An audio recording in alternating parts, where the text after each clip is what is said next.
ETF index mutual funds నేర్చుకుని stock మార్కెట్లో రాణించాలనుకుంటున్నారా? వెంటనే ఈ నెంబర్కి కాల్ చేయండి. అంటే నాకు చాలా బాధ్యతలు ఉన్నాయి సార్. అంటే మా ఫాదర్ కి కొంచెం హెల్త్ ఇష్యూస్ ఉన్నాయి. సో ఆయన పని చేయలేరు, నేనే చూసుకోవాలి. నన్ను చదివించినందుకు వాళ్ళకి చూసుకోవాలి కదా. ఓ. ఇంట్లో బాధ్యతలన్నీ నా మీదే ఉంటాయి. అంటే తమ్ముడు చిన్నవాడు, చదువుకుంటున్నాడు తను. ఇవన్నీ నేనే చూసుకోవాలి. అండ్ ఇంట్లో ఫాదర్ బాగో టాబ్లెట్స్ అని అవన్నీ ఇవన్నీ సో అన్ని ఇంటి నేనే బాధ్యత చూసుకోవాలి. మొత్తం ఇంకా మీదే మనీ అంతేనా? నా మీద ఉంటది. ఇంకా ఓకే రైట్. ఇంకా ఈఎంఐస్ అని అవన్నీ చాలా ప్రెషర్ ఉంటది. ఇవన్నీ ఒక మధ్యతరగతి కుటుంబంలో ఉండేటటువంటి సాధక బాధకాలు, ఇవన్నీ మాకు అర్థమైనవి. నీ జీవితంలో ఉండేటటువంటి ప్రవేశించినటువంటి ఈ అమ్మాయి ఎవరు, ఎలా పరిచయం అయింది? తన పేరు స్వాతి సార్. తను నా కొలీగ్. ఓకే. 1 year రిలేషన్షిప్ లో ఉన్నాము. అంటే తను జాయిన్ అయిన కాడ నుంచి కొంచెం ప్రపోజ్ చేసింది తనే వచ్చి. ఓకే. అంతా బాగానే జరుగుతుంది. అయితే తన జాబ్ పోయింది సడన్ గా. జాబ్ పోయిందా? పోయింది సార్. అయ్యో. అంటే రీసెంట్ గా కొన్ని ఐటీ కంపెనీస్ లో ఈ జాబ్స్ తీసేశారు. అదేలే, ఎక్కువ అదేలే. సాఫ్ట్వేర్ కంపెనీస్ ఎక్కువ. అదేలేండి, రిసెషన్స్, లే ఆఫ్. ఓకే. అవును సార్. అయితే తనకి వేరే కంపెనీలో రిఫర్ చేశాను సార్ నేను. తనకి జాబ్ వచ్చింది. ఒక 3 lakhs వచ్చింది సార్ మంత్లీ. అయితే తనకి నేను ఫుల్ స్టాక్ నేర్పించాను. కోర్సు మీరే ఆ. నేర్పించారు? అవును సార్. ఓకే. నేర్పించి తనకి అప్పుడు ఇంకా కొంచెం పొజిషన్ మారిన తనకి మంత్లీ 5 lakhs వచ్చినాయి సార్. ఓ జాబ్. Super super. దాంట్లోనే కొంచెం వేరే పొజిషన్. ఓకే. ఎంత టైం పట్టిందన్న ఈ మొత్తం ప్రాసెస్? అంటే నీ అమ్మాయి జాబ్ పోయిన కాడి నుంచి ఈ కోర్స్ నేర్చుకున్న తర్వాత మళ్ళీ ఇంకో జాబ్ వచ్చేంత వరకు ఎంత టైం పట్టింది? 5 months సార్. 5 months. సుమారుగా ఎంత ఖర్చు పెట్టావు ఆ అమ్మాయి మళ్ళీ తన లైఫ్ లో ఇలా మంచిగా సెటిల్ అవడానికి? ఒక 5 లక్షలు శాలరీ వచ్చే స్థాయిలో ఎదగటం గురించి మీరు ఎంత ఖర్చు పెట్టుంటారు? ఒక 6 lakhs అలా సార్. అయ్యో బాబోయ్. అంటే సేవింగ్స్ అవి. నువ్వు ఎప్పుడు అనుకోలేదా నా గురించి అది ఖర్చు పెట్టుకుంటే కనుక నాకు అంటే లే, obviously ఆ అలా అమ్మాయి ఇలా అనుకుంటాను సార్. మరి అంటే ఏంటి అంత గొప్పతనం ఆ అమ్మాయిలో? వైఫ్ అనుకున్నా, ఎంగేజ్మెంట్ చేసుకున్నాను వైఫ్ అనుకున్నాను కదా. ఎంగేజ్మెంట్ అయిపోయిన తర్వాత ఇంకా ఆటోమేటిక్ గా భార్య అన్నది. అవునులే, నేను అడగటం కూడా తప్పే, కానీ హెడ్ ఆఫ్ ద ఫ్యామిలీగా నువ్వు ఫస్ట్ ఎదిగి తర్వాత తన ఒక స్థాయిలోకి రెస్పాన్సిబిలిటీ వచ్చిన కూడా నాదే తర్వాత కదా సార్. ఇంకా ఏనన్నా తన రెస్పాన్సిబిలిటీ కూడా నాదే కదా సార్. ఇంకా కరెక్ట్. నీ రెస్పాన్సిబిలిటీ కూడా నీదే. ఈ 6 లక్షలతో పాటు మీ కుటుంబానికి నువ్వు ఏమేం చేసి ఉండేవాడు అనే రెస్పాన్సిబిలిటీ కూడా నీదే. అంటే నేను అనే పాయింట్ ఏంటంటే, సర్లేండి అవి అన్ని తర్వాత మాట్లాడుకుందాం. ఆ అమ్మాయి చాలా హర్షించిందా? హ్యాపీ ఫీల్ అయిందా? చాలా హ్యాపీ సార్. ఇద్దరం హ్యాపీ. అయితే 6 months తర్వాత మ్యారేజ్ అని ఫిక్స్ చేశారు. అయితే అవ్వలేదు సార్. 1 year అయ్యింది అది. 1 year అయింది. 6 నెలలు అవనటువంటి పెళ్లి ఇప్పుడు సంవత్సరం అయింది. అవును సార్. సంవత్సరం అయిపోయింది. కారణం ఏంటి? ఏంటని అడిగితే ఏం చెప్పలేదు సార్. ఫోన్ లిఫ్ట్ చేస్తే చెప్పు ఏంటి కాదు, ఇంకా అసలు ఇది అవుట్ ఆఫ్ క్వశ్చన్ అంటుందా, చూద్దాంలే వెయిట్ చేయాలా అంటుందా? అలాగే సార్. అంటే రెస్పాండ్ అసలు నా కాల్స్ కి రెస్పాండ్ అవట్లే. అడుగుతుంటే మ్యారేజ్ చేసుకోవాలి కదా ఈ టైం కంటే, లేదు కొంచెం టైం పట్టిద్ది అని చెప్పి మాట్లాడుతుంది. చూద్దాంలే. వాళ్ళ తల్లిదండ్రుల దగ్గర నుంచి కూడా ఏం రెస్పాన్స్ రావట్లే. వాళ్ళ నాన్నగారిని అడిగితే ఏమన్నారంటే, అమ్మాయి ఇలా సెటిల్ అవ్వాలని చెప్పింది అని చెప్పేసి అంటున్నారు. ఎవరు సెటిల్ అవ్వాలట? నేను సెటిల్ అవ్వాలనుకున్నా. మీరు సెటిల్ అయ్యాక అమ్మాయి సెటిల్ అయ్యేటట్టు చేశారు కదా. ఈ అబ్బాయి కష్టపడి చదివించాడు, అమ్మాయి సెటిల్ అయిపోయింది. ఇప్పుడు ఆ అబ్బాయి సెటిల్ అవ్వాలని వాళ్ళ పేరెంట్స్ కి చెప్తోంది. అంతేనమ్మా మనీ? అంతే అంతే. వాళ్ళ ఇంట్లో సెటిల్మెంట్ యొక్క డెఫినేషన్ మనందరం కూర్చొని ఒకసారి మాట్లాడుకోవాలి. అంటే ఎన్ని లక్షలు వస్తే సెటిల్ అయినట్టు. సరే, సో తల్లిదండ్రులు అయితే ఈ పాట పాడుతున్నారు. అట్లీస్ట్ స్వాతి ఏమన్నా కరెక్ట్ గా చెప్తుందో నీతో? లేదు సార్. తను కూడా నువ్వు సెటిల్ అవ్వాలి కదా, నీ శాలరీ చూసుకో ఫస్ట్, మీ ఇంట్లో పేరెంట్స్ చూసుకుంటావా, మీ తమ్ముని చదివించుకుంటావా, ఎన్నెన్ని బాధ్యతలు నీకు, అవన్నీ తగ్గిన తర్వాత అప్పుడు మ్యారేజ్ చేసుకుందాం అన్నట్టు మాట్లాడు. నీ బరువు తన భారం అవుద్దని చెప్పి భయపడింది మహాతల్లి. సర్లే కానీ మరి మీ పేరెంట్స్ వాళ్ళ పేరెంట్స్ తో మాట్లాడలేదా? ఇదేమన్నా పిల్లల వ్యవహారమా, బొమ్మలాట? లేదు సార్, పేరెంట్స్ మాట్లాడుకున్నారు. ఏమన్నారు? తినే అంటుంది సార్, సెటిల్ అవ్వాలి కదా నువ్వు అని. సో వాళ్ళ ఉద్దేశం ఏంటంటే సెటిల్ అవ్వాలి కాబట్టి ఇప్పుడు సెటిల్ అనేటటువంటిది ఎంత త్వరగా అవుతే అంత త్వరగా అమ్మాయి పెళ్లి చేసుకోవడానికి రెడీ అయినా? అవును సార్. ఇప్పుడు ఆ సెటిల్ అనేటటువంటి పదానికి మేము డెఫినేషన్ ఎత్తుక్కోవాలి, ఏ డిక్షనరీలో ఎత్తకాలో. సర్లే చూద్దాము. ఇంకా ఏంటి అవుతుంది? సో మీ ఇద్దరైతే టచ్ లోనే ఉన్నారు. టచ్ లోనే ఉన్నారు సార్, కానీ కొంచెం అవాయిడ్ చేస్తున్నట్టు, అంటే కొంచెం చీప్ గా చూస్తుంది సార్ నన్ను అయితే బాగా. ఆ అమ్మాయికి ఏంటంటే మా పేరెంట్స్ ని చూసుకుంటున్నా కదా, బాధ్యతలన్నీ ఇప్పుడు తమ్ముడు చదువుతున్నా కదా, తమ్ముడు ఇంకా జాబ్ వచ్చేదాకా నేనే చూసుకోవాలి కదా. అప్పుడు దాకా టైం పట్టింది ఎట్లయినా. సో అదంతా నేనే చూసుకోవాలి కాబట్టి తను ఏమంటుందంటే, అవన్నీ తొలగిన తర్వాత అప్పుడు మ్యారేజ్ చేసుకుందాం అంటుంది. Right, okay. తొలగిన తర్వాత ఏంటి? ఆ అబ్బాయికి జాబ్ వచ్చిన తర్వాత, లేదంటే నీ జీవితం నుంచి మీ కుటుంబ సభ్యులు తొలగిన తర్వాత? అంటే తమ్ముడు జాబ్ వస్తే తమ్ముడు చూసుకుంటాడు కదా. తర్వాత ఆ వేలో. జాబ్ రాకపోతే తమ్ముడికి, లేదంటే మీ నాన్నగారికి ఏదైనా ఆరోగ్య సమస్య వస్తే, మీ అమ్మగారికి ఏదైనా ఇంటి పరిస్థితులు బాగాలేకపోతే ఆర్థికంగా సాయం చేయకూడదా? సో ఇక్కడ సేవ్ చేయాలి, వీళ్ళని డిలీట్ చేసేసి నీ జీవితంలో ఇక్కడ సేవ్ చేయాలి, ప్లస్ నీ సంపాదన ఎక్కువ అవ్వాలి. బహుశా కాబోయే ఆవిడకి వాళ్ళ కుటుంబ సభ్యులకి ఒకటి కాదు 2 డిమాండ్లు. ఒకటి ఇక్కడ ఖర్చు తగ్గాలి, ఇంకోటి ఏంటంటే నువ్వు పై మెట్టు ఎక్కాలి. సో నువ్వు ఒకటి అనుకుంటూ మా దగ్గరకు వచ్చావు, ఒకటి కాదు 2 అక్కడ. తల్లిదండ్రులది మీ ఇద్దరు బాధ్యత కదా మని, నీది తమ్ముడిది ఇద్దరిది కదండి బాధ్యత. ఇప్పుడు తమ్ముడికి జాబ్ వచ్చే కానీ అతను చూసుకోడు కదా పేరెంట్స్ ని, నువ్వు కూడా చూసుకోవాలి. అంటే వాస్తవానికి ఒకటి కండిషన్స్ పెట్టడం. ఇప్పుడు వరకు ప్రేమించినంత కాలం ఉద్యోగం 5 లక్షల ఉద్యోగం వచ్చినంత కాలం ఏ కండిషన్స్ గురించి ఎవరూ మాట్లాడలేదు. ఇప్పుడు ఒకే పాట తల్లిదండ్రులు, నీ కాబోయే వైఫ్, నీ గర్ల్ ఫ్రెండ్ ఒకే పాట పాడుతున్నారు. సెటిల్మెంట్, రిమూవల్, తల్లిదండ్రులని కుటుంబ సభ్యులను రిమూవ్ చేయాలి, నువ్వు ఇంకా బాగా సెటిల్ అవ్వాలి. ఇది కాకుండా ఇంకొక పదం కూడా నువ్వు వాడావు, తక్కువ చేసి మాట్లాడుతుంది, తక్కువ చేసి చూస్తుందని. ఏంటది? అంటే తను మంత్లీ 5 lakhs కదా సార్. అవును. నాదేమో 2 lakhs. ఓకే. అయితే తను నువ్వు ఇంకా ఆ 2 lakhs లోనే ఉంటావా? చాలా మంది మంత్లీ చూడు 6 lakhs తెచ్చుకున్నారు, 7 lakhs తెచ్చుకున్నారు. నాది 5 lakhs, నీది ఇంకా 2 lakhs లోనే అన్నావు. ఇంకా బరువు బాధ్యతలు వేసుకొని అలాగే ఉంటావా నువ్వు? ఇప్పటికి వాళ్ళతోనే ఉండు, వాళ్ళతోనే చెయ్యి అన్నట్లు మాట్లాడుతుంది సార్. నీకు చేతకానులాగా మాట్లాడుతుంది. నీకు చేత అవ్వదు, నీకు ఆ టాలెంట్ లేదు, స్కిల్ లేదు అన్నట్టు మాట్లాడుతుంది. సరే ఒకసారి ఇప్పుడు నువ్వేమంటావు? మాకు వాళ్ళ పేరెంట్స్ కూడా బుద్ధి లేదు సార్. నేను అంత చేసి వాళ్ళ పేరెంట్స్ కూడా తెలుసు సార్, అయినా వాళ్ళు కూడా చెప్పట్లేదు ఆ అమ్మాయికి. నీ టోన్ లోనే అసర్టివ్నెస్ లేదు నాన్న. నీలో ఒక పట్టు, ఒక హక్కు కింద మాట్లాడాలి. ఎంగేజ్మెంట్ ఇస్ హాఫ్ మ్యారేజ్ అని నేను అనుకుంటాను. నేను అందరికీ అదే చెప్తా ఉంటాను. ఒక నిశ్చితాంబూలం తీసుకున్నప్పుడు మేడం ఎంత పవిత్రమైనటువంటి స్టెప్ అదే. ఇప్పుడు గట్టిగా మాట్లాడే వాళ్ళు బహుశా నీలో గట్టిగా మాట్లాడే తత్వం నీలో లేదా, మీ కుటుంబ సభ్యులు లేదా, అడిగేటటువంటి విధానంగా అడగట్లేదు. ఎక్కడన్నా ఈ విడ్డూరం విన్నావా? సంవత్సరం ఎంగేజ్మెంట్ అయింది, 6 నెలల్లో పెళ్లి అనుకున్నావు, ఇప్పుడు సంవత్సరం అయింది. మీకు ఏమనుకుంటారు? ఆ ఎంగేజ్మెంట్ కి వచ్చిన పెద్దలు ఏమనుకుంటారు? ఆ అమ్మాయి సైడ్ వాళ్ళు ఏమనుకుంటారు? వాళ్ళకి అసలు బుద్ధి జ్ఞానం? మా సైడ్ వాళ్ళు, మా ఫ్రెండ్స్ గానీ మా ఫ్యామిలీ మెంబర్స్ గానీ చాలా మంది అడుగుతున్నారు సార్, కానీ నేను వాళ్ళకి సమాధానం చెప్పలేకపోతున్నాను. మొత్తానికి పోనీ ఏమండి ఇది కుదరదండి, క్యాన్సిల్ చేసుకుందాం అనే మాట అయినా వచ్చిందా? అది కూడా రాలేదా? అలా ఏం రాలేదు, అది కూడా రావట్లేదు. Just wait and watch policy. మరి ఇప్పుడు ఏం చేద్దామంటావమ్మా మనీ? మీరే చెప్పారు మేడం. మేమేం చెప్తాము? అతి గొప్ప సెలక్షన్, అతి గొప్ప సెలక్షన్. 6-5 లక్షలు దారదత్తం చేసి కోర్సులు చదివించేటాలు, వెనక ముందు అసెస్మెంట్లు చేయకుండా పెద్దల్ని మెడొంచి ఒంగు పెట్టేసి ఎంగేజ్మెంట్లు చేయించేసుకోవటాలు, ఇప్పుడు అసలు రంగులు బయటకు రావటాలు. ఇది కూడా అడిగాను సార్, ఇదంతా నా వల్లే కదా, జాబ్ వచ్చింది నా వల్లే కదా, నీకు వస్తే నాకు వచ్చినట్టు ఫీల్ అయ్యాను అంటే, ఇదంతా నా టాలెంట్, నా ఓన్ టాలెంట్ తో నేర్చుకున్నాను అని చెప్పి మాట్లాడుతున్నాను. చూసారా? సో సొమ్మొకటిది సోకొకటిది. సర్లే. సరే ఇప్పుడు ఎక్కడుంది అమ్మాయి? నువ్వు చేస్తే ఫోన్ ఎత్తుతుందా మహాతల్లి? లిఫ్ట్ చేస్తా సార్. ఇది నువ్వేం ఎక్స్పెక్ట్ చేస్తున్నావు చెప్తే దాన్ని బట్టి డాక్టర్ గారు మాట్లాడతారు. మ్యారేజ్ అవుతుందా లేదా అని చెప్పేసి అట్లా క్లారిటీ ఇవ్వట్లేదు సార్. అవదంటది మహాతల్లి. అవదురా బాబు. ఇప్పుడు నువ్వే ఇప్పుడు వరకు ఈ క్వశ్చన్ అడగలేదు. ఇప్పుడు సుమన్ టీవీ అందమైన జీవితం ద్వారా ఈ క్వశ్చన్ అడిగావు. అమ్మ దొరికిందిరా చేప, ఇంకెందుకు ఎస్ నో చాయిస్ లో నో చెప్పేద్దాం అని అనుకుంటది. చెప్తే అప్పుడు నీ పరిస్థితి ఏంటి? తను ఇలా మాట్లాడదని అసలు అనుకోలేదు. అనుకోలేదు అనుకుంటే మాకెందుకు చేస్తావు ఫోను? ఇప్పుడు మీ అంతా మీరేంటంటే మీరు మంచోళ్ళు, ప్రపంచం అంతా ఇంతే మంచిగా ఉంటదని అనుకుంటారు. మీ కుర్రకారు అంతా కూడా దాన బాలు జోబులు బొక్కలు పెట్టుకుని డబ్బులంతా ఇస్తారు. అసలు ఏం జడ్జిమెంట్ చేశారు? ఆ అమ్మాయి ఏ ఉద్దేశంతో నీ లైఫ్ లో ఎంటర్ అయింది? బిజినెస్ సిస్టమో, బార్టర్ సిస్టమో, నాకు ఎన్ని డబ్బులు వస్తాయి, ఎన్ని మెట్లు ఎక్కాలి, పెంపకం అలాగే ఏడ్చింది. తల్లిదండ్రులు కూడా అలాగే పెంచారు. దయాదాక్షిణ్యాలు అసలు ఏం చెప్పట్లేదు సార్. ఎవరు చెప్పరయ్యా. ఇప్పుడు అదే మనకి ఇక్కడ వచ్చే ప్రాబ్లం ఏంటంటే, ఇప్పుడు నువ్వు దేవదాస్ అయ్యావు, నీ చేతిలో మందు గ్లాస్ పెట్టాలి మేము అంతే. ఇప్పుడు పరిస్థితి ఎలా ఉంది? నువ్వు ఒక సెలక్షన్ చేసుకున్నావు, నువ్వు ఆ అమ్మాయి కండిషన్స్ మీద 6 నెలల్లోనే, సంవత్సరంలోనే ఆ మహాతల్లి నీ కండిషన్స్ పెట్టింది అంటే జీవితాంతం నీకు ఎన్ని కండిషన్స్ పెడతది? నువ్వే నేనే కుటుంబం, మన పుట్టబోయేటటువంటి పిల్లలే కుటుంబం, అదర్ కుటుంబం ఈజ్ మైనస్ అంటది. ఏం చేస్తావు? ఆ అమ్మాయినే నువ్వు ఓం నమ శివాయ అని పూజించుకుంటూ కూర్చోవాలి అనేటటువంటి ఉద్దేశంతో ఇలా వచ్చేటటువంటి ఇలాంటి ఆడపిల్లలతో తస్మాత్ జాగ్రత్త అని చెప్పి మీలాంటి కుర్రకారికి 100 సార్లు నేను చెప్తున్నాను. అటువంటి అమ్మాయినే ఈ రోజు నువ్వు పటాయించో, పట్టుకున్నావు, దాన ధర్మాలు చేసావు, 6 లక్షలు ఎన్నిట్లకు ఉపయోగపడేది. బహుశా అదే కోర్సు మీ తమ్ముడికి నేర్పించుంటే కనుక మీ తమ్ముడికి మంచి ఉద్యోగం వచ్చి ఉండేది కదా. అంత దాకా నీకు ఉపయోగపడేది. లేదంటే మీ నాన్నగారికి ఏదంటే మెడికల్ బీమా కట్టి ఉండేవాడు, బోల్డ్ 1.25 లక్షలు చేయొచ్చు. ఇలా చేస్తాను నేను అనుకోలేదు సార్.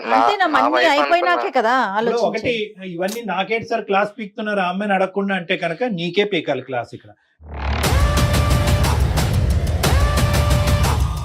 ఎందుకంటే ఆ అమ్మాయి క్యారెక్టర్ ఏంటి, ఆలోచన అనేటటువంటిది మనకు ఆల్రెడీ అర్థమైపోయింది. అవును. నీకుండేటటువంటి ఆ 3 క్వశ్చన్లకి సమాధానం రాబట్టడం పెద్ద కష్టం కాదు. 2 నిమిషాల్లో నాకున్న అనుభవంతో నేను రాబట్టగలను.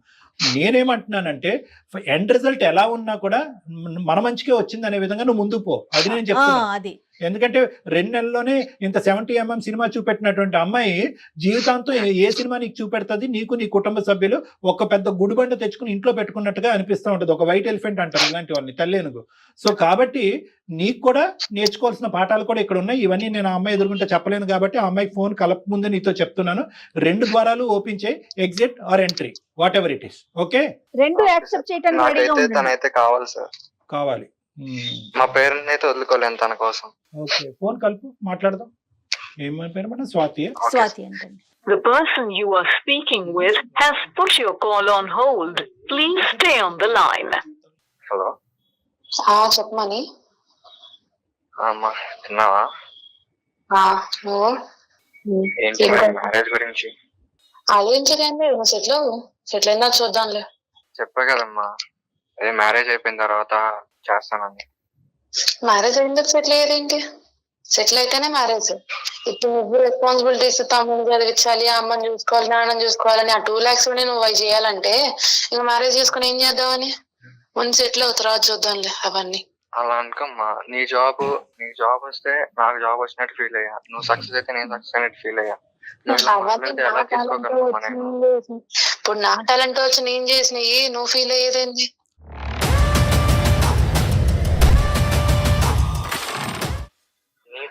అంటే నేనే హెల్ప్ చేయలేదంటావా? ఒక రెజ్యూమే పంపించేసి సెట్ చేసేసినట్టున్నా నన్ను. రెజ్యూమ్ అంటే కోర్స్ ఇవన్నీ నేర్పించింది అదంతా నువ్వు నేర్పించే దాంట్లో ఉండదు, నువ్వు నేర్చుకుని పర్ఫార్మ్ చేసే దాంట్లో ఉంటది. ఇప్పుడు ఏమంటామ్మా మ్యారేజ్ గురించి? మ్యారేజ్ గురించి ఏమనేది ఏం లేదు. సెటిల్ అవ్వు. అసలు ఓన్ హౌస్ లేదు, ఏమీ లేదు. ఊరికి ముందు వచ్చి ఎంగేజ్మెంట్ చేసేసుకొని సెటిల్ అవ్వకుండా ఇప్పుడేమో పెళ్ళి అంటే అలా అవుతుంది. ముందు సెటిల్ అవ్వు. నా వాళ్ళు కావట్లేదు. ఎంగేజ్మెంట్ అయ్యి 1 year అవుతుంది. ముందు నీ ఫ్యామిలీ బరువే ఎక్కువైపోయింది నీకు. మళ్ళీ అంత తెచ్చి పెట్టుకుని ఏం చేద్దామని? ముందు వాళ్ళ బరువు వదిలించుకో. అలా మాట్లాడుకోమ్మా, వాళ్ళు నా పేరెంట్స్, వాళ్ళకి నేను చూసుకోవాలి కదా. అది ఎంత మ్యారేజ్ ముందు వరకే కదా. ముందు వాళ్ళే నువ్వు సెట్ చేయలేకపోతున్నావు. మీ తమ్ముడు ఇంక చదువు అవ్వలేదు, ఇంకా వాళ్ళకి ఏం సెట్ కాలేదు. ముందు హౌస్ కట్టించి వాళ్ళనే పెట్టింది కదా, అప్పుడు నేను సెట్ అవడం నాకు ఎంతసేపు కానీ కాదు, కానీ నాకు కొంచెం బాధ్యతలు ఉన్నాయి. అర్థం చేసుకో. ఎన్నాళ్ళు ఆగుతావు? నా వల్ల కావట్లేదు, చావాలా బతకాలి అర్థం కావట్లా. నీ ఇష్టం, అది నీ డెసిషన్. అయినా అసలు నా ప్యాకేజ్ ఎంత, నీ ప్యాకేజ్ ఎంత? ఇప్పుడు ఎవరైనా రేపొద్దున మ్యారేజ్ చేసుకొని నీ ప్యాకేజ్ ఎంత అమ్మా, నీ ప్యాకేజ్, మీ ఆయన ప్యాకేజ్ ఎంత అంటే ఎలా చెప్పుకుంటా చెప్పు? ముందు నువ్వు సెటిల్ అయితేనే కదా. మ్యారేజ్ అయితే తర్వాత నేనే చేస్తానమ్మా. ఆలోచించు. వాళ్ళ కోసం నువ్వు నన్ను ఆపడం కరెక్ట్ కాదమ్మా. వాళ్ళ కోసం అంటే ఎట్లా? నువ్వు వాళ్ళు ఇలా ప్యాకేజ్ అడుగుతారు, మీ ఆయన పొజిషన్ ఏంటి కదా అడిగితే మాత్రం చెప్పాలి. నాకు ఏదో ఇష్యూ వల్ల నేను జాబ్ మానేయాల్సి వస్తుంది. అప్పుడు నీ ప్యాకేజ్ తో పిల్లలు ఎలా పెంచుదామని పెళ్లి చేసుకుంటా అంటున్నావు. మ్యారేజ్ అవ్వగానే 3 or 4 months లో డెఫినెట్ గా నీకన్నా ఎక్కువ తెచ్చుకుంటాను. ఇప్పుడు పెట్టే టైం పెట్టి సెటిల్ అవ్వు, అప్పుడు చూద్దాం తర్వాత సంగతి. ఇంకా సొల్యూషన్ దొరకదేమమ్మా. నేను సుమన్ టీవీ నుంచి అందమైన జీవితం ప్రోగ్రామ్ లో సార్ ఉంటారు, కళ్యాణ్ చక్రవర్తి సార్, అండ్ జయ మ్యామ్, మాట్లాడండి ఒకసారి. అతని ఇంట్రడక్షన్ కూడా పాపం చేయలేదు. ఎంత డల్ అయిపోయాడంటే మాటలు కూడా రావట్లేదండి. అమ్మ స్వాతి, నమస్తే అమ్మా. నమస్తే సార్, చెప్పండి సార్. బాగున్నావమ్మా? బాగున్నాను సార్. అమ్మ సారీ, నీ పర్మిషన్ లేకుండా మేము బ్యాక్గ్రౌండ్ లో అంతా వింటూనే ఉన్నాము గోడచాటున. కానీ ఏంటంటే తప్పలేదమ్మా, తప్పనటువంటి పరిస్థితిలోనే మేము ఇలాంటి అవతారాలు ఎత్తవలసిన పరిస్థితి ఏర్పడుతూ ఉంటుంది. ఇప్పుడు ఏంటంటే ఇది చాలా బాధ కలిగిస్తుందమ్మా. అంటే నాకు యాజ్ ఏ ప్రొఫెషనల్ అవనియండి, లేదంటే జయ గారు యాజ్ ఏ సోషల్ పర్సన్ అవనియండి, చాలా బాధగా ఉంది. అంటే ఆడపిల్లలు అంటే మేము ఇంకా పూర్తిగా నీ స్టోరీ వినలేదు అనుకోండి, నువ్వు మాట్లాడిందే ఒక 5-10 నిమిషాలు. ఆడపిల్ల ఇంత క్రూరంగా ఆలోచించగలరా? అంటే ఇంత కఠినంగా క్రూరం అనేది తప్పు మాట ఏమో, క్షమించండి. ఇంత కఠినంగా ఆలోచించగలరా? అంటే జీవితానికి సంబంధించినటువంటి నిర్ణయాల్లో ఉమెన్ ఎంపవర్మెంట్, ఆడదాని యొక్క ఎదుగుదల అనేటటువంటి ఇలాంటి రకరకాల మాటలు మాట్లాడేటటువంటి ఈ క్రమంలో ఆడది ఒక సున్నితమైనటువంటి మనస్తత్వం పోగొట్టుకునే పరిస్థితికి వచ్చాము మనం. అలా దిగజారిపోయాం. అంటే ఎదగాలి అనేటటువంటి తత్వంతో పక్కన ఎవరు ఉంటే కనుక వాళ్ళని తొక్కుకుని వెళ్ళిపోవాలి, ఒక సున్నితమైన మనస్తత్వాన్ని వదిలేయాలి, మానవత్వాన్ని వదిలేయాలి, ప్రేమని త్యాగం చేసేయాలనే కాన్సెప్ట్లు కూడా మనం మాట్లాడుకుంటున్నావా? మాట్లాడుకోవట్లేదేమో కదా. ఏంటమ్మా నీ ఒకసారి నీ వివరణ చెప్పు. అంటే నీలో అతను చూపెట్టినటువంటి ఈ మార్పు ఇది నిజంగా నీకు ఉద్యోగం వచ్చినప్పుడే ఉందా, లేదంటే ఈ లెవెల్కి ఎదిగిన తర్వాత ఇలా చేద్దామని నువ్వు ఏమైనా ముందు నుంచే నిర్ణయం తీసుకున్నావా? అసలు మీ ప్రేమ ఎలా మొదలైంది? అసలు నువ్వు మనీ గురించి ఏమని చెప్పాలి అని అనుకుంటున్నావు? మనీ ఇప్పుడు ఉండేటటువంటి పరిస్థితి ఏంటి? అతను నువ్వు ఎప్పుడు పెళ్లి చేసుకుందాం అనుకుంటున్నావు? అసలు పెళ్లి చేసుకుందాం అనుకుంటున్నావా లేదా? వీటి గురించి కొద్దిగా వివరించి చెప్పమ్మా. సార్, మ్యారేజ్ అంటే ఇప్పుడు తను సెటిల్ అయ్యే దాని మీద ఆధారపడి ఉంటది. మా లవ్ 3 years అవుతుంది సార్. 1 year లవ్, ఇద్దరం ఒకటే ఆఫీస్ కొలీగ్స్. ఇంకా రిలేషన్షిప్ లో ఉన్నాము. అనుకోకుండా టెర్మినేషన్ వల్ల నా జాబ్ పోయింది. ఇంకా నా రెజ్యూమే ప్రిపేర్ చేసి తను నాకు కొంచెం గైడ్ చేసి పంపించారు వేరే ఎంఎన్సీ కంపెనీకి. నేను మంచిగా పర్ఫామ్ చేయడం వల్ల నాకు జాబ్ వచ్చింది. ఇప్పుడు 5 lakhs సార్ నాకు. అంతేనా? ఓన్లీ వచ్చిన తర్వాత కాదమ్మా, ఓన్లీ రెజ్యూమ్ పంపించడమేనా? మిమ్మల్ని వేరే కోర్సు చదివించడం లాంటివి ఏమన్నా ఉన్నాయా? ఎందుకంటే తను చెప్పారు మనీ. మేడం నేర్పించారు, కానీ తను ఎంత నేర్పించినా సరే నేను పర్ఫామ్ చేసే దాన్ని బట్టి నేను నేర్చుకున్నా. ఎంత ఖర్చు అయిందమ్మా దానికి? మనీ అవి నేను చూడలేదు సార్. తను నాకు అది అతను అంటే సుమారుగా 6 లక్షలు అయిందని చెప్పాడు. సరేలేండి, ఇప్పుడు మీకు 5 లక్షలు నెలకు వచ్చే వాళ్ళకి మీకు 6 లక్షలు కనిపించలేండి, కానీ సరే 6 లక్షలు ఖర్చు అయ్యింది. తను చేయవలసినటువంటి కోర్సో లేదంటే తన తమ్ముడు చేయించవలసినటువంటి కోర్సో, ఇలాంటి రకరకాల ఆప్షన్స్ కూడా పక్కన పెట్టి ఎంగేజ్మెంట్ అయిన తర్వాత నేను ఆల్రెడీ ఆ కుటుంబంలో ఒక సభ్యురాలుగా యాక్సెప్ట్ చేసి నేను ఒక భారీగానే ట్రీట్ చేస్తూ అందరికీ లేనటువంటి ఒక గొప్ప, బహుశా మీ జీవితాన్ని మర్చిపోలేనటువంటి ఒక గొప్ప బహుమతి నీకు ఇచ్చాడు అన్నట్టుగా మాకు వినిపించింది. నీకు అనిపిస్తుందా లేదో కూడా చెప్పమ్మా. తను ఇచ్చుండొచ్చు సార్, కానీ సెటిల్ అవ్వాలి కదా. ఇప్పుడు నాతో ఈక్వల్ అవ్వాలి కదా సార్. ఇప్పుడు బయట చూసే వాళ్ళు ఏమంటారు? మరి మీరు కూడా సపోర్ట్ చేయండి అతనికి. ఏదన్నా కోర్స్ నోటి మాట కాదు కదమ్మా స్వాతి. ఇప్పుడు నేనేమంటున్నానంటే అతను మాట చెప్పి వదిలేలా మిమ్మల్ని ఎంకరేజ్ చేశాడు, దానికి కావాల్సిన సోర్స్ క్రియేట్ చేశాడు. మరి మీరు కూడా సోర్స్ క్రియేట్ చేయండి. మంచి పొజిషన్ లో ఉన్నారు కదా, 5 లక్షల జీతం తీసుకుంటున్నారు మీరు. సెటిల్ అవటం అంటే ఏంటో నాకు ఒక్కసారి డిఫైన్ చేయమ్మా. నాకు అస్సలు అర్థం కాదు ఈ సబ్జెక్టు. సెటిల్ అవటం అంటే ఏంటి? ఎన్ని లక్షలు వస్తే ఒక మగాడు సెటిల్ అయినట్టు? లేదంటే ఎన్ని లక్షలు వస్తే కనుక నువ్వు హ్యాపీ ఫీల్ అయ్యి అతను పెళ్లి చేసుకుంటావు? ఎన్ని లక్షలు కావాలి? ఇప్పుడు 5 దాటాలా?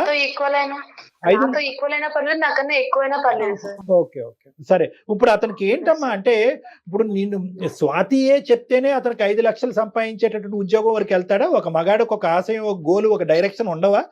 అంత గోల్లెస్ లేజీ పర్సన్ అతను? ఏమీ సంపాదించకుండా ఖాళీగా ఇంట్లో కూర్చుని గోర్లు గిల్లుకుంటూ కూర్చుంటాడా? సింపుల్ ఎగ్జాంపుల్, తాత్కాలికంగా సెబాటికల్ లీవ్ తీసుకుని మీ ఇతను మనీ సెబాటికల్ లీవ్ తీసుకుని ఒక 6 నెలల పాటు నీలా కోర్స్ చేసి నీ స్థాయికి ఎందుకు ఎదగలేదమ్మా ఇప్పుడు వరకు? నాకు తెలియక అడుగుతా. అదే సార్, వాళ్ళ ఫ్యామిలీ, వాళ్ళ తమ్ముడు, వాళ్ళ అమ్మ నాన్న అంతా కూర్చుంటే ఇంకెప్పుడు సెటిల్ అవుతాడు? ఇప్పుడు కూడా నేను ఇంత మ్యారేజ్ చేసుకుని వెయిట్ చేసినా సరే తను కోర్స్ తీసుకోవాలి లేదంటే ఏదైనా సెట్ అవ్వాలని తను ఇంకా అనుకోవట్లేదు. ఇంకా ఫ్యామిలీ, ఇంకా తమ్ముడు అని అక్కడే ఆగిపోతే ఎట్లా సార్? అదే ఆగిపోయాడు, పిచ్చోడు కాబట్టి ఆగిపోయాడు, మెంటలోడు కాబట్టి ఆగిపోయాడు. స్వాతి, నాకు ఇప్పుడు నేను కొద్దిగా నేను మాట్లాడతాను, 2 మాటలమ్మా. నీకు వచ్చి 6 లక్షలు ఇచ్చి నీకు ఒక కోర్స్ చేయించి ఒక ఉద్యోగం ఇప్పించేటటువంటి మగాడిని, ఒరే ఇంటికి పెద్దగా నువ్వురా మొగుడు మగాడు, నాకంటే ఎక్కువ సెటిల్ అవ్వాల్సింది నువ్వు, నాకంటే ఎక్కువ సంపాదించవలసింది నువ్వు, కాబట్టి ఫస్ట్ ఇదే కోర్సు నువ్వు చేసి నువ్వు సెటిల్ అవ్వనే మాట ఎందుకు అనలేదు తల్లి నువ్వు? నేను సెట్ అవ్వమన్నాను సార్, స్టిల్ ఇప్పటికీ నేను సపోర్ట్ చేస్తున్నాను. ఇప్పుడు కాదు, ఫైనాన్షియల్ గా ఇప్పుడు కాదమ్మా, నీకెచ్చి నీ మీద దారదత్తం చేసే ముందు నా గురించి కాదు, ఫస్ట్ నీ గురించి ఆలోచించుకో. నువ్వు ఫస్ట్ సెటిల్ అవ్వు. నువ్వు సెటిల్ అవుతే కనుక నాకు గౌరవప్రదంగా ఉంటుంది, తర్వాత నేను ఎలాగైనా ఉద్యోగం సంపాదించుకుంటానని ఇప్పుడు మాట్లాడే టోను అతను నీ చేత కోర్స్ చదివించేటప్పుడు, డబ్బులు ఖర్చు పెట్టేటప్పుడు ఎందుకు రాలేదు ఇది టోను? ఈ కోర్స్ చేసేస్తే నాకు 5 లక్షలు ఉద్యోగం వచ్చేస్తుంది, తర్వాత నేను నట్టెట్టు ముంచేస్తానని చెప్పావా అప్పుడు?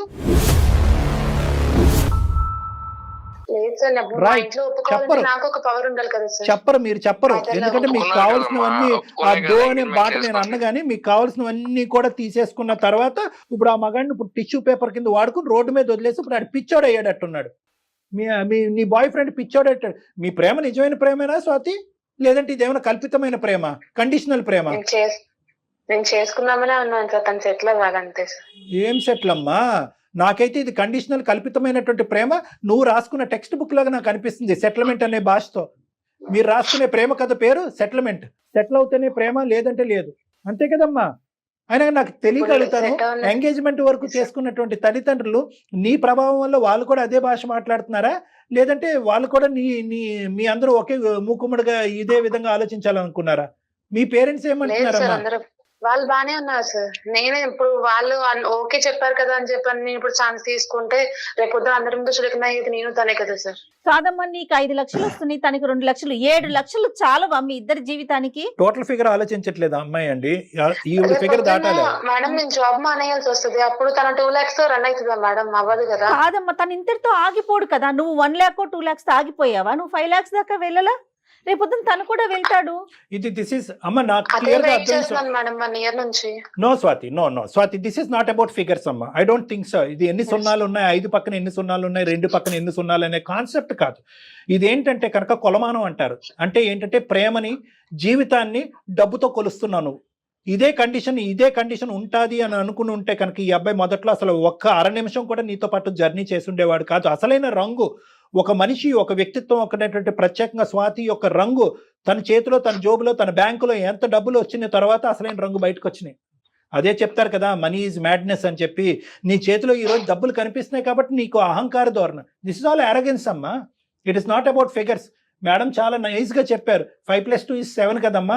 7 సరిపోదా ఒక కుటుంబాన్ని రన్ చేయడానికి? 2 వైపులా మీ తల్లిదండ్రులని చూసుకోవచ్చు, వాళ్ళ తల్లిదండ్రులని, వాళ్ళ తమ్ముళ్ళని, అక్కల్ని, చెల్లెల్ని అందరినీ చూసుకునే అంత మంచి ఫిగర్ అది. కానీ ఇక్కడ కాన్సెప్ట్ అది కాదు. 7 అనేటటువంటిది ఫిగర్ కాదు ఇక్కడ. వై 2 is less than 5 అనేది ఫిగర్ ఇక్కడ. 2 5ని దాటాలి ఇక్కడ. 2 5ని దాటితే కనుక నువ్వు కాలర్ ఎగరేసుకుంటూ నలుగురికి మా ఆయనకి ఇంత శాలరీ, నాకు ఇంత శాలరీ అని చెప్పుకోవటానికి ఇదేంటంటే కనుక స్వార్థం, అహంకారం. ఇది బాధగా ఉందమ్మా నిజంగా. ఇటువంటి కండిషన్స్ ఉంటే కనుక అసలు ఎంగేజ్మెంట్ వరకు ఎందుకు వెళ్ళారమ్మా? అసలు ప్రేమను ఎందుకు వాగ్దానాలతో ముందుకు తీసుకెళ్లారు? ఎందుకు ఫాల్స్ ప్రామిసెస్ చేశారు? ఇది డబ్బుతో ముడిపడినటువంటి వ్యవహారం, శాలరీతో ముడిపడినటువంటి వ్యవహారం, ఉద్యోగం ఒక స్థాయి యొక్క ఇదే. కానీ ఏమండి మనీ ఇప్పటికొచ్చి సెటిల్ అవ్వలేదండి, మనీకి ఉద్యోగం లేదండి, ఎన్ని అవకాశాలు వచ్చినా ఇటువంటి కథలు 1.25 లక్షలు వచ్చినాయి అందమైన జీవితానికి. అప్పుడు మేమే చెప్పాం, అరే మనీ నువ్వు ఫస్ట్ సెటిల్ అవరా, నువ్వు ఉద్యోగం సంపాదించరా, నీ బ్యాంక్ బ్యాలెన్స్ కొంత చూపెట్టరా, అవతల వాళ్ళకి నమ్మకం వస్తుంది, కుటుంబ సభ్యులు నమ్మకం వస్తుంది, అప్పుడు వాళ్ళే నీకు రెడ్ కార్పెట్ వేస్తారని చెప్పిన సందర్భాలు బోల్డ్. మనీ ఏమైనా బాధ్యత లేనటువంటి మనిషా? నీలాంటి మనుషులు 9గురిని పోషిస్తున్నాడు అక్కడ, వాళ్ళ బాధ్యత తీసుకుంటున్నాడు. నువ్వు అది కూడా డిలీట్ చేయమంటున్నావు. అసలు కళ్యాణి గారు అదే డిలీట్ చేయమంటోంది. తన డిలీట్ లో ఉన్నది ఫస్ట్ ఆ 9గురే. ఏంటమ్మా వాళ్ళు ఉండకూడదా? అంటే ఇప్పుడు ఒకప్పుడు చెప్తున్నాను నేను, ఒక ర్యాండమ్ ఏంటి సైలెంట్ అయిపోయావు స్వాతి, మాట్లాడాలి. ర్యాండమ్ నేను ఒక హైపోథెటికల్ క్వశ్చన్ చేపిస్తున్నాను. నేనే నా పలుకుబడి, నా ఇన్ఫ్లుయెన్స్ ఉపయోగించి నెక్స్ట్ 2 days లో నాకు చాలా MNCs తో కాంటాక్ట్స్ ఉన్నాయి, నేను వాళ్ళ వైస్ ప్రెసిడెంట్స్ తో కూడా మాట్లాడగలను. నేను రేపే కావాలంటే కనుక మనీకి ఉద్యోగం వేయిస్తాను. 5 లక్షలు కాదు కదా, 6 లక్షలు వచ్చేటట్టు చేస్తాను అతను CV, అతను లేదని నా పలుకుబడి ఉపయోగించి. మరి తర్వాత ఏంటి నెక్స్ట్ ఎజెండా ఏంటి నీది? మీరు రెడీనా మరి? ఓకే సార్, జాబ్ వచ్చింది. తను మరి వాళ్ళ ఫ్యామిలీ పరిస్థితి ఏంటి సార్? గాడిది గుడ్ ఏం కాదు. ఏం చేయమంటావు? వాళ్ళ ఫ్యామిలీని వదులుకోమంటావు? ఫ్యామిలీ ఓకే, ఫ్యామిలీని వదులుకుంటాడు, మీ అమ్మ నాన్న వదులుకుంటావా? తమ్ముడు కదా చూసుకుంటాడు. నాకంటే మా పేరెంట్స్ ఇంకెవరు లేదు, నేను ఒక్కదాన్ని. తనకంటే వాళ్ళ తమ్ముడు ఉన్నాడు కదా, చూసుకుంటాడు. మరి ఇతని బాధ్యత కాదా? ఇంకెవరు చూసుకుంటారు? నువ్వు అట్లా రిక్వెస్ట్ చేయమ్మా. నువ్వు ఇంకెవరు చూసుకుంటారు బాబు, అమ్మ తల్లి రిక్వెస్ట్ చేయమని. ఏం మాట్లాడుతున్నావురా నాయన? అంటే తల్లిదండ్రులు 2 పిల్లలు ఉంటే చిన్నోడిదే బాధ్యత, పెద్దోళ్ళు చూసుకోరమ్మా? పెద్దోళ్ళు చూసుకుంటారు. మనం ఇప్పుడు బ్యాంక్ బ్యాలెన్స్ సార్ అంటున్నారు, బ్యాంక్ బ్యాలెన్స్ పెడతాను ఉంటది రేపొద్దున అని చెప్పని. ఇప్పుడు లేడీస్ కి సేఫ్టీ అనేది ఇంపార్టెంట్ కదా మేడం. ఇప్పుడు రేపొద్దున కన్సీవ్ అవుతాను, నేను జాబ్ మానేసి ఇంట్లో ఉండాల్సి వస్తుంది, అప్పుడు పరిస్థితి ఏంటి మేడం? తన 2 lakhs సెట్ అయిపోయింది అంటారా? అంతా మీరు కొంచెం ఆలోచించండి మేడం, మా వైపు కూడా. తప్పకుండా అమ్మా, ముందు చూపు ఉండాలి. కానీ ఇంత ముందు చూపా, ఇంత ఫార్వర్డ్ గా ఆలోచించేది ఎవ్వరు సొసైటీ కదమ్మా. ఇది నాకైతే ముందు చూపుగా కూడా అనిపించట్లేదు. ఇది ఏదో పెద్ద నువ్వు అంత దూరదృష్టితో దయాదృష్టితో నేను చూస్తున్నావు నేను అనుకోవట్లే. కానీ ఇది ఒకటే ఏంటంటే బియ్యంలో రాళ్ళు ఏరటం. ఏ విధంగా నేను ఈ రోజు మనీని వదిలించుకోవాలి? ఎందుకంటే నీకేంటంటే కనుక దూరపు కొండలు నూలుపు అన్నట్టుగా నీకు ఇంకా పెద్ద ప్యాకేజ్ ఉండే వాళ్ళు కావాలి, తక్కువ బాంధవ్యాలు ఉండేటటువంటి వాళ్ళు కావాలి, ఇన్ఫాక్ట్ తల్లిదండ్రులు లేనటువంటి ఒక అనాథ అయి ఉండాలి. ఇప్పుడు ఈ కండిషన్స్ తో అయితే కనుక బహుశా ఏంటంటే నీలాంటి వాళ్ళు ప్రేమ అనేటటువంటి దాంట్లోకి వేరే అబ్బాయిల్ని, అమాయకమైనటువంటి ఇలాగ నోట్లో నాలుగు లేనటువంటి ఈ మనీ లాంటి అబ్బాయిల్ని ఉచ్చిలోకి దించకండి అమ్మా. 2 చేతులు ఎత్తి దండం పెడతారు. చచ్చిపోతారు వీళ్ళు, దుంకి చచ్చిపోతారు. అలా అనుకుంటే నేను ఎప్పుడు వేరే వాళ్ళని లవ్ చేసి వెళ్ళిపోవచ్చు, ఏదో గొడవ పెట్టుకొని. తను కావాలనుకున్నా కాబట్టి వెయిట్ చేస్తున్నాను, ప్యాకేజ్ పెరగాలనే వెయిట్ చేస్తున్నాను. సెటిల్మెంట్ కోసం వెయిట్ చేసావు నువ్వు. అతను పావుగా నా వాడుకొని- సెటిల్మెంట్ ఏంటి సార్? అమ్మ ఒకటి ఇక్కడ క్లియర్ కట్ గా మాకు ఏం అర్థం అవుతుందంటే కనుక అమ్మ, మొదటి నుంచి నువ్వు ఒక పక్క నుంచి మనీని ప్రేమిస్తూనే ఉన్నావు, ఇంకో పక్క నుంచి నీ ఎజెండానే ఉంది. ఉమ్, ఫస్ట్ నీ ఎజెండాలో మొదటి మెట్టు ఏంటంటే కనుక నువ్వు సెటిల్ అవ్వాలి. అది మనీ ద్వారానా, మనీని ఖర్చు పెట్టా ఏంటి అన్నది నాకు తెలియదు, కానీ ఫస్ట్ నువ్వు సెటిల్ అవ్వాలి. నువ్వు సెటిల్ అయిన తర్వాత నీ ఎజెండా నెంబర్ 2 ఏంటంటే మనీని పైకి లాగాలి. అంటే ఏంటంటే మంచిదే, ఒక అమ్మాయి ఒక అబ్బాయిని లాగాలి అనుకోవటం అనేటువంటిది తప్పు లేదు, కానీ దానికి ప్రేమకి పెళ్లికి ముడిపెట్టడం, అందులో ఎంగేజ్మెంట్ అయిన తర్వాత అనేటటువంటిది నేరం. ఇది రెండో ఎజెండా. మూడో ఎజెండా ఏంటంటే కనుక ఇందాక నేను అన్నాను కదా, నేను ఒక్కొక్క మెట్టు నువ్వు ఎలా ఎక్కుతున్నావు నేను ఆలోచిస్తున్నాను, కరెక్ట్ గా నేను ఎలా అయితే చుక్కలు కలుపుతున్నానో నువ్వు అలాగే కలుపుతున్నావు. మూడో ఎజెండా ఏంటంటే ఓకే నేను ఎదిగాను, నాతో పాటు నా మొగుడికి కూడా కాబోయే మొగుడికి కూడా మంచి ఉద్యోగం వచ్చింది, ఇప్పుడు నీ కుటుంబ సభ్యులందరినీ దూరం పెట్టి ఆ బరువు బాధ్యతల నుంచి కూడా నువ్వు దులుపుకో అనేది మూడో ఎజెండా. అమ్మ ఈ లెక్కనైతే కనుక మానవత్వం అనేటటువంటిది ఉండదు, ఇటువంటి బేస్మెంట్ మీద పెళ్లిళ్ళు అనేటటువంటిది జరగకూడదు. ఒకప్పుడు ఇలాంటివి జరిగినా కూడా అవి ఎక్కువ కాలం నిలవు, ఇటువంటి పెళ్లిళ్ళు నిలవమ్మా. ఒకటి జాగ్రత్త గుర్తుపెట్టుకో, నీకంటే ఆ అబ్బాయి జీవితంలో ముందుగా వచ్చిన ఈ పిచ్చోడు అమాయకుడు, అసలు తెలివితేటలు లేనటువంటి ఒక దద్దం ఈ అబ్బాయి తరపున మాట్లాడలేడు కాబట్టి నేను మాట్లాడుతున్నాను. ఈ రోజు ఆ అబ్బాయి నీకంటే ముందు ఆ అబ్బాయి జీవితంలో ఎవరిని వచ్చారంటే వాళ్ళ అమ్మ నాన్న వచ్చారు, కుటుంబం వచ్చింది, బాధ్యతలు వచ్చినాయి. ఈ రోజు ఈ విషయం ఇటువంటి ఘాటైనటువంటి మాటలు నువ్వు చెప్తున్నావు అనేటువంటిది ఆ కుటుంబ సభ్యులకు తెలియదమ్మా. మరి వాళ్ళకి తెలిస్తే కనుక తూర్పు తిరిగి దండం పెట్టి పొమ్మంటారు నిన్ను. నీకున్న ఇన్ని కండిషన్స్ కి ప్రపంచంలో ఎవ్వడు దొరకడమ్మా నీకు, ఏ మగపిల్లాడు దొరకడు నువ్వు పెళ్లి ఒకప్పుడు దొరికిన జయ గారు, ఒకప్పుడు దొరికిన నువ్వు ఒక టోపీ వేస్తే వాడు నీకు 2 టోపీలు వేసి పెళ్లిలో దూరుతాడు వాడు. ఆ తర్వాత ఆడ అసలు సిసలైనటువంటి రంగుల తర్వాత కనిపిస్తే అప్పుడు మళ్ళీ మా అందమైన జీవితం నువ్వు ఫోన్ చేస్తావు, సార్ ఇలాంటి వాడు నన్ను బక్రా చేశాడు సార్, నాకంటే ఎక్కువ ప్యాకేజ్ అని చెప్పి మోసం చేశాడు, నాకంటే పెద్ద ఎంఎన్సీ కంపెనీ అని చెప్పాడు, నాకంటే గొప్ప కుటుంబం అని చెప్పాడు. ఇలాంటి బక్రాలు చాలా మంది, ఇలాంటి వాళ్ళు చాలా మంది మా దగ్గరకు వస్తున్నారమ్మా.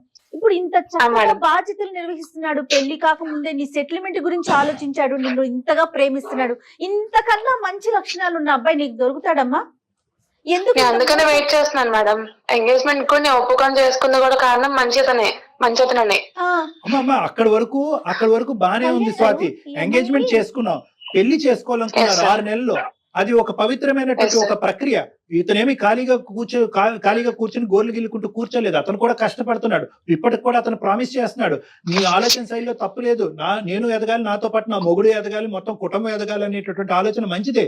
కానీ ఏంటంటే ఆ ఎదుగుదల అనేటటువంటిది స్వార్థపూరితంగా ఆలోచిస్తున్నాం. మేమే ఎదగాలి, మా ఆయనే ఎదగాలి, మేమే డబ్బులు సంపాదించాలి, అటు ఇటు మొత్తం అన్ని తగ్గొట్టుకోవాలి. ఈ కాన్సెప్ట్ కరెక్ట్ కాదమ్మా.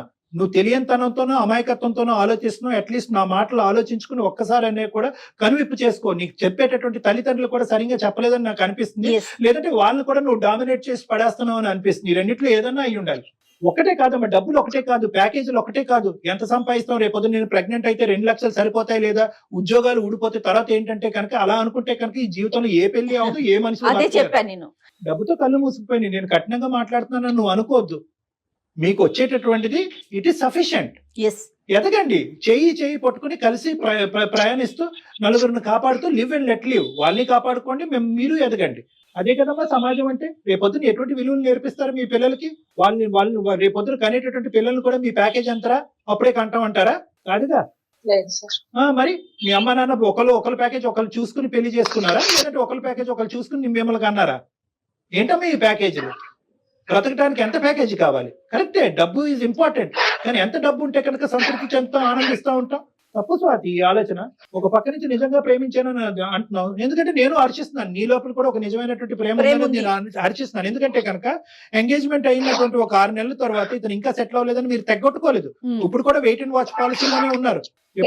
ఎప్పుడు సెటిల్ అవుతాను నేను అంటే మీ లోపల కూడా ఒక మంచి యాంగిల్ ఉంది. కానీ ఆ యాంగిల్లో ఆ అబ్బాయి యొక్క మానసిక పరిస్థితి ఏమైపోతుంది అనేది కూడా ఆలోచించుకోండి. ఆ అబ్బాయి సెటిల్ అవుతానంటున్నాడు, నేను కావాల్సినంత సంపాదిస్తానంటున్నాడు. కానీ ఇంకొక పాయింట్ ఏంటంటే కనుక అతను సంపాదించడం అనేటటువంటిది, ఇంకో లెవెల్కి వెళ్ళటం అనేటటువంటిది చాలా ఈజీ జాబ్. కానీ అతనికి అతి కష్టమైనటువంటి జాబ్ ఏంటంటే you decide between me and your family అని అంటున్నావు. నన్ను డిసైడ్, అది చాలా గౌరవం అమ్మా, అది మాట్లాడకూడదు. నువ్వు రేపొద్దున మీ నాన్నగారు ఆరోగ్యమే బాగుండకపోవచ్చు, నీ ఉద్యోగం ఊడిపోయి ఉండొచ్చు, అప్పటికి మీ అమ్మగారి పరిస్థితి బాగుండకపోవచ్చు. అప్పుడు ఎవరు హెల్ప్ చేస్తారు? ఏమని అప్పుడు నువ్వు ముందుకు వచ్చి వాళ్ళ కుటుంబ సభ్యులు నా కుటుంబ సభ్యులు అనుకున్నట్టు వాళ్ళని హెల్ప్ చేయవా నువ్వు? అలా అనుకునే కదా సార్ చేసింది అంతా. సో అబ్బాయి రెడీగానే ఉన్నాడు. తనంత ఫార్వర్డ్ గా ఆలోచించేటప్పుడు నువ్వు చాలా చాలా కండిషన్స్ తో ఆలోచిస్తున్నావమ్మా Swathi. Look at this as a overall thing. మీ ఇద్దరు ఎవరు చెడ్డవాళ్ళు లేరు. ఎస్. అతను ఒక 10 రూపాయలు సంపాదిస్తే నేను ఇంకో 10 రూపాయలు సంపిస్తాను, ఇద్దరు కలిపి 20 రూపాయలు. ఆ 20 రూపాయలు కుటుంబాన్ని ఎలా కాపాడతాయని చూపెట్టుకోండి. అంటే 10 అంటే 10, 20 అంటే 20 కాదు, నేను ఊరికి ఎగ్జాంపుల్ గా చెప్తాను. ఆ విధంగా చూసుకోండి. అదే కదా కుటుంబం అంటే, అదే కదా గొప్ప. ఒకటి మోస్ట్ ఇంపార్టెంట్ కావాల్సింది ఈ రోజుల్లో పెళ్లిల్లో చూడవలసింది ఏంటంటే ప్యాకేజీలు, ఉద్యోగాలు, స్థాయిలు కాదమ్మా. ప్రేమ, ఆప్యాయత ఉందా? ఇద్దరు పర్సనాలిటీస్ మ్యాచ్ అవుతున్నాయి, ఇద్దరు ఆలోచన శైలి మ్యాచ్ అవుతుంది, ఇద్దరు కుటుంబాలు కలుస్తున్నాయి లేదా? ఈ మాట మాత్రం మనం గట్టిగా మాట్లాడాలి. ఈ కాన్సెప్ట్స్ మీద ముందుకెళ్ళండి అమ్మా. ఈ కాన్సెప్ట్స్ మీద అబ్బాయికి చెడు అలవాట్లు ఉన్నాయా లేదా, బాధ్యతలు వ్యవహరిస్తున్నాడా లేదా, నేను కాకుండా వేరే అమ్మాయి గురించి ఆలోచిస్తున్నాడా, అదే విధంగా నీ సైడ్. ఈ 2 విధాలుగా ఆలోచించుకుంటూ ముందుకెళ్ళండి. రండి, కావాలంటే నా దగ్గరికి ఇద్దరు కలిసి రండి, నేను మాట్లాడతాను మీ ఇద్దరితోని. మీ ఇద్దరు విడిపోవలసినటువంటి ఇది కాదమ్మా, ఇష్యూనే కాదు, అస్సలు కాదు. స్వాతి నేను ప్రామిస్ చేస్తాను, 4 months or 5 months లోపు మ్యారేజ్ అయిన తర్వాత నేను డెఫినెట్ గా జాబ్ తెచ్చుకుంటా. నీకన్నా ఎక్కువ జాబ్ అంటే శాలరీ పెంచుకుంటాను ఖచ్చితంగా. చెప్పమ్మా. Yes madam. నీ వైపు నుంచి పాజిటివ్ ఆన్సర్ ఎక్స్పెక్ట్ చేస్తున్నా నేనైతే. Yes madam. ఇప్పుడు నేను ఏమంటున్నానంటే తనకి నాకు ఎంత టైం పట్టిందో సెటిల్ అవడానికి సేమ్ తను అంత టైం తీసుకోమని చెప్పండి. తను నాకు ఫినాన్షియల్ గా ఎంత సపోర్ట్ చేశాడో నేను తను ఫినాన్షియల్ గా ఎంత సపోర్ట్ చేస్తాను. తను సెటిల్ అవ్వమని చెప్పండి. ఇంకా వాళ్ళ ఫ్యామిలీ పరంగా నేను మాట్లాడిన మాటలు వాటికి నిజంగా అపాలజైజ్ చేస్తున్నాను, వాటిని విత్డ్రా చేసుకుంటున్నాను. Super super. అయితే ఇక్కడ ఇంకొక చిన్న మాట, నీకెంత టైం పట్టిందో తను కూడా అంతే టైం అట్లా పెట్టకూడదమ్మా. ఒకరికి ఎక్కువ కావచ్చు, ఒకరికి తక్కువ కావచ్చు. నీకు అవకాశాలు దొరికినాయి అప్పుడున్న మార్కెట్ కండిషన్, ఇప్పుడున్న మార్కెట్ సపోర్ట్ చేస్తాను మేడం. నువ్వు ఫైనాన్షియల్ గా సపోర్ట్ చేయి, ఎదగటానికి తను ట్రై చేస్తాడు. ఒక ఆడపిల్ల పెళ్లి 6 నెలలు పోస్ట్పోన్, సంవత్సరం పోస్ట్పోన్ అయిందంటే కనుక ఎంగేజ్మెంట్ కి వచ్చిన వాళ్ళు కానీ, లేదంటే నలుగురు 4 విధాలుగా మాట్లాడుకుంటారు. అది నీ కుటుంబానికి వాళ్ళ కుటుంబానికి రెండు మంచిది కాదు. ఇమీడియట్ గా ఇప్పుడు ముహూర్తాలు అయితే చాలా మంచి ముహూర్తాలు మొదలవుతున్నాయి ఆగస్ట్ లో. కాబట్టి వీలైనంత తొందరగా ఇరువైపుల కుటుంబ సభ్యులు మళ్ళీ అందరినీ ఒకే ప్లాట్ఫామ్ మీద తీసుకొచ్చి ఒక మంచి ముహూర్తం, ఒక మంచి కళ్యాణ మండపం బుక్ చేసుకుని వీలైనంత త్వరగా పెళ్లి జరిపించండి అమ్మా, ప్లీజ్. ఓకే ఓకేనా? Okay sir. Okay sir. Okay money మాట్లాడలేదు మీరు. Thank you sir. ఓకే నాన్న, ఓకే, ఆల్ ద బెస్ట్ నాన్న. Okay okay sir. రైట్ మా right. Thank you sir. Okay all the best. చాలా సంతోషం. అంటే ఇది ఏంటంటే ఇది ఒక హ్యాపీ ఎండింగ్ మేడం. కానీ నేను ఇందాక ఆ అబ్బాయితో చెప్దాం అనుకున్నాను. సరే, వాళ్ళు ఎలాగ కలిసి జర్నీ చేయాలని డిసైడ్ అయ్యారు కాబట్టి వాళ్ళకి ఈ రోజు ఇది అసందర్భంగా అనిపించవచ్చు. ఒకప్పుడు ఈ స్వాతి ఇలా కాకుండా ఇంకో విధంగా ఈ రోజు మాట్లాడుంటే ఏమయ్యేది? సో అటువంటి మెసేజ్ మనం ప్రత్యేకంగా ఇటువంటి కుర్రకారికి మనం ఇవ్వాలి. సో ప్రేమించడం అనేటటువంటిది ఎంత గొప్ప ప్రక్రియ, ఎంత గొప్ప అనుభూతో, అట్ ద సేమ్ టైం ఏంటంటే ఆ ప్రేమతోనే అన్ని అంతం అవ్వవు, ఆ ప్రేమ కలిసి రాకపోతే ఇంకా జీవితాన్ని అంతం చేసుకోవాలనే ఆలోచన నుంచి కూడా యువతి యువకులు బయటపడాలమ్మా. ఎగ్జాక్ట్లీ. ఎందుకంటే అన్ని కలిసి రావాలి. ఒక ప్రేమ ఒక పెళ్లి కింద మారాలి అంటే, ఆ పెళ్లి జీవితాంతం ఒక ప్రయాణం కింద పారాలంటే చాలా ఫ్యాక్టర్స్ కలిసి రావాలి. కుటుంబ సభ్యుల యొక్క ఆలోచన శైలి రావాలి, స్థితిగతులు అనేటటువంటిది కలిసి రావాలి. వీళ్ళది స్థితిగతులు, ఆ అమ్మాయి ఎదిగింది, ఈ అబ్బాయి తక్కువలో ఉన్నాడు. ఇప్పుడు ఆ అమ్మాయి ఒప్పుకుని ముందుకు రావాలని స్థితిగతులు కలిసి రావాలి, మనస్తత్వాలు కలవాలి, ఆలోచన శైలి కలవాలి, అలవాట్లు గిలవాట్లు ఉంటే కనుక అవి సాక్రిఫైస్ చేయాలి, విరమించుకోవాలి. ఇలాంటి ఎన్నో ఆస్పెక్ట్స్ ఉంటాయి. కాబట్టి ప్రేమించుకున్నప్పుడు ఉండేటటువంటి అనుభూతి, ప్రేమించుకున్నప్పుడు ఉండేటటువంటి ఆలోచన అది పెళ్లి వరకు ఆటోమేటిక్ గా దారి తీసేస్తుంది. మనం బటన్ నొక్కగానే అన్ని కలిసి వస్తాయి అనేది అనుకోకండి. ఎందుకంటే ఇక్కడ తల్లిదండ్రుల యొక్క ప్రమేయం, ఆలోచన, కులగోత్రాలు, ఇలాంటి రకరకాల అంశాలు ఉంటాయి. ఇవన్నీ పరిగణలోకి తీసుకుని 1-2 సార్లు ఆలోచించుకుని ప్రేమలో దిగండి. ఒకప్పుడు ప్రేమలో దిగి ఆ ప్రేమ ఇంకో విధంగా మారితే కనుక దయచేసి ఆత్మహత్యలు ఇలాంటి అంశాలు అనేటటువంటిది పరిగణలోకి తీసుకురాకండి. ఎందుకంటే జీవితం బ్రతకటానికి, నలుగురు బ్రతికించడానికి ఉపయోగపడేటటువంటి ఒక గొప్ప ఇది జీవితం. అది తేలిగ్గా క్షణికావేశంలో ఇలా చిటికేసే విధంగా ప్రాణాలు తీసుకునేటటువంటి ప్రయత్నం దయచేసి తీసుకోవద్దు అనేది నా విన్నపం. చాలా మంచి మెసేజ్ ఇచ్చారు కళ్యాణ్ గారు. Thank you so much. Thank you Jagan.